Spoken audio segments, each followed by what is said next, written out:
आज आम बनैबा आंबर लच्छा आचार जोटा कि बहुत tasty. Hi friends, Suchitra kitchen को आपण मानक बहुत बहुत स्वागत। एठी मु नेछि 3टा कंचा आंब। प्रथमे आंब को परिष्कार करके धोईदेबा, तापर ताकु भल भाबे पोछि नेबा जेमिति आंबरे हमर किछि भी पानी अंश रहिबनी। एबे कोन करबा, ताकु काटिकिना भल भाबे चोपा छड़े नेबा। एठी मु सब आंब गुडी को काटी देली। एबे आमे ताकु ग्रेटेड करबा। नबा गोटे ग्रेटर जोटा मीडियम साइज अच्छी से ग्रेटेड करबा।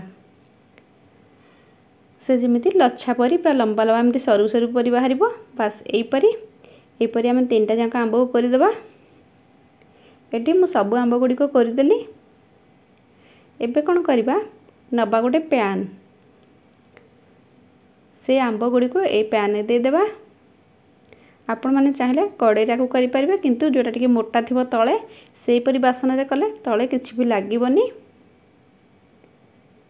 एबे एथरा आमे दबा चीनी एठी मु देछि 1 कप।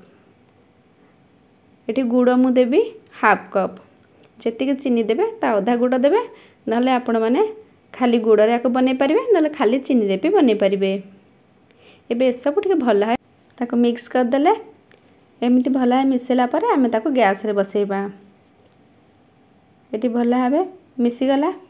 जदि हम डायरेक्ट बसेबा ताले गुड़ जदि गोटा गोटा थिबो से तळे लागि जिवो।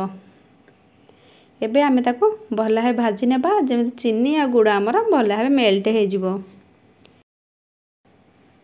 एबे एथरे दे देबा अल्प टिके लूण, 1 चम्मच दे देबा कला लूण, हाफ चम्मच दे देबा हळदी पाउडर, 1 चम्मच दे देबा लंका पाउडर।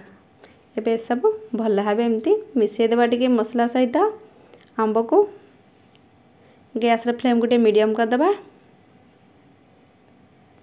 ये खाइबा को बहुत टेस्ट लगे। रुटी पूरी परोटा सहित आपण माना को साइड रे खाई परिबे। एबे ता पई हमें मसला बनेबा। 1 चम्मच देली मु जीरा, हाफ चम्मच देली मेथी, 1 चम्मच देली पान मधुरी, हाफ चम्मच देली कला जीरा, हाफ चम्मच देली जुआणी। एबे सब टिके भाजी देबा। ताको बेसी भाजबानी जेमिता कंचा बासना पळेबो, बस सेतिकी भाजबा। एबे नबा गोटे ग्राइंडिंग जार, ताको टिके ठंडा कला परे ताको हम ग्राइंडिंग कर दबा। एबे सब मु ग्राइंडिंग कर देली।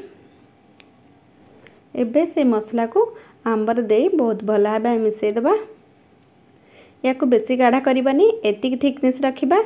एबे आमे कोन करबा, अल्प टिके दे देबा गुजराती पाउडर, ता फ्लेवर बहुत भल आसे पई। गैस को एबे मु ऑफ कर देली। एबे आको मु गोटे बाउल को काढ नेबी, कारण ठंडा हला परे से आहुरी गाढ़ा हे जिवो।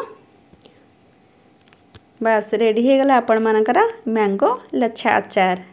आपण माने एमती आचार बनै कि ना वर्ष 2 वर्ष जाय रखिबे, किछि भी खराब होबनी। रुटी परोटा पूरी सहित आपण माने को साइड रे रखिना खाई परिबे। बहुत टेस्ट लागे खाया पई। आपण माने निश्चित थारे एमती घरे ट्राई करंतु। केमती लागला मो सहित शेयर करंतु। पुणी देखा आ गोटे नुआ रेसिपी सहित। धन्यवाद।